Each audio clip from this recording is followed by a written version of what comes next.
Have you ever stopped to think about why you do certain things, totally on autopilot? Maybe it's the very first thing you do when you wake up, or that email you always check first at the office, or maybe reaching for a snack when you settle down to watch TV. We mostly call these things habits. Today, we're doing a deep dive into a really influential book, Charles Duhigg's The Power of Habit: Why We Do What We Do in Life and Business. Duhigg looks at how these habits, the good and the bad ones, really shape our lives, our work, even society. So our mission here is to unpack the science. How do habits form? How do they actually work? And maybe most importantly, how can you change them? Okay, let's get into this. Now, Duhigg's core idea, the one most people know, is this three-step cycle. He calls it the habit loop. It sounds simple, but it's powerful. First up is the cue. That's the trigger, right? The thing that kicks the habit off. Could be waking up, feeling stressed, even just being in a certain place, like your kitchen. Then comes the routine. That's the actual behavior that follows the cue. So grabbing your phone right away, or lighting a cigarette, or maybe heading out for a run. And the final step is the reward. The satisfaction, the benefit you get from the routine. Could be seeing what's new on social media, the hit from nicotine, or that, good feeling after exercise. Yeah, and what's fascinating here is how our brain actually hardwires this.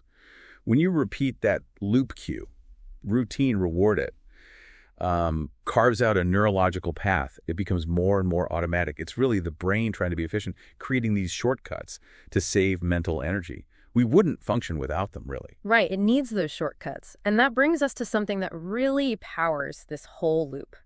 Craving, that intense desire. Duhigg points out something interesting here. It's not just that the cue is linked to the reward.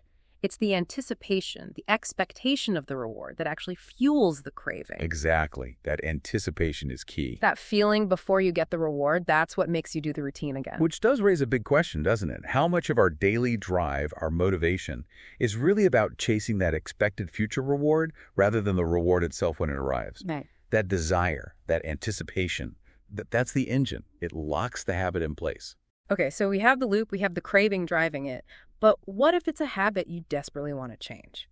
This is where, for me, it gets really interesting. Duhigg calls it the golden rule of habit change. And the main idea is kind of counterintuitive. He says you can't really eliminate an old habit. The pathway is sort of there. Right, you can't just erase it neurologically. Exactly, so you have to replace it. Or change it. The strategy is very specific. Keep the cue, keep the reward, but you must change the routine in the middle. He uses a powerful example, someone dealing with alcoholism. Let's say the cue is getting home from work, feeling stressed. The old routine, the bad habit, was drinking alcohol. And the reward was feeling less tense, relaxing. Now, using the golden rule, the cue stays the same, coming home stressed. The desired reward also stays the same, relaxation, feeling better. But the new routine has to change. Maybe it's exercise, or calling a friend, or meditation. Something different that still delivers that feeling of relief. And that's the tricky part. Finding a new routine that provides the same or very, very similar reward, it has to satisfy the underlying craving. If we connect this to the bigger picture, just telling someone stop drinking doesn't address the cue or the reward they're seeking. It often fails.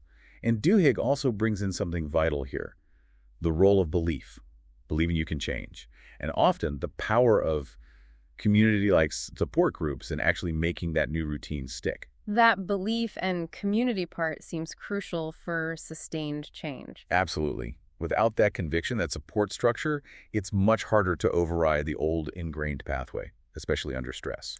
Okay, so that's changing individual habits. But Duhigg also talks about keystone habits. I love this idea. He compares them to the keystone in an arch, the central stone that holds everything else up. That one critical piece. Exactly. These are small changes, small habits that seem to trigger a cascade. They start a chain reaction and improve other seemingly unrelated parts of your life. So it's not about changing everything at once. No, it's more strategic. Find the right lever. Duhigg gives great examples, like regular exercise. Someone starts exercising, and then, almost without trying, they might start sleeping better, eating healthier, they have more energy. Maybe they're even more productive at work. Interesting. So one positive change ripples outwards. Yeah. Other examples he mentions are things like planning your day ahead of time or tracking your expenses.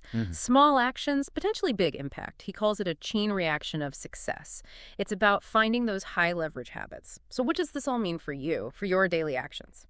Well, it's not just personal. Duhigg shows how companies use these ideas too. Organizational habits, you mean? Exactly. Building routines within a company culture. He talks about Alcoa, the aluminum company. Their CEO focused intensely on worker safety. That focus on safety became a keystone habit for the organization. And surprisingly, it led to better communication across the board, improved quality, even higher profits. It wasn't the direct goal, but it was the outcome. That's incredible. A collective habit loop, reshaping a whole company. Right. And underpinning a lot of this, both personal and organizational change, is willpower. Duhigg has this great analogy. Willpower is like a muscle. A muscle. How so? Well, like a muscle, it can get tired if you overuse it within a short period. Decision fatigue is real, but also, like a muscle, you can strengthen it over time. Okay, makes sense. How do you strengthen it then? By exercising it, using it consistently in small ways, making small choices, sticking to small commitments. It's like training it, building its endurance, not one massive effort, but regular practice. And what's fascinating there, again, is the interconnectedness. Strengthening your willpower muscle in one area, say resisting snacks, that can actually spill over and make it easier to exert self-control in other areas, like focusing on work or sticking to an exercise plan. It's transferable. Yeah, it builds on itself. So wrapping this up, the core message from Duhigg, I think, is that habits are just fundamental. They run so much of our lives automatically. But understanding how they work that loop, the craving, the possibility of change, that understanding gives you power. It means you can consciously step in and start shaping them. It moves from automatic pilot to conscious control. Precisely. It's not just theory. It's a practical toolkit for growth, for success, however you define it. The power of habit isn't just describing how things are. It's kind of a manual for understanding how your automatic behaviors work and how you can potentially rewrite parts of your own script. So maybe the question to leave you with is this. What might be your personal keystone habit? That one small change. What chain reaction could that spark in your life?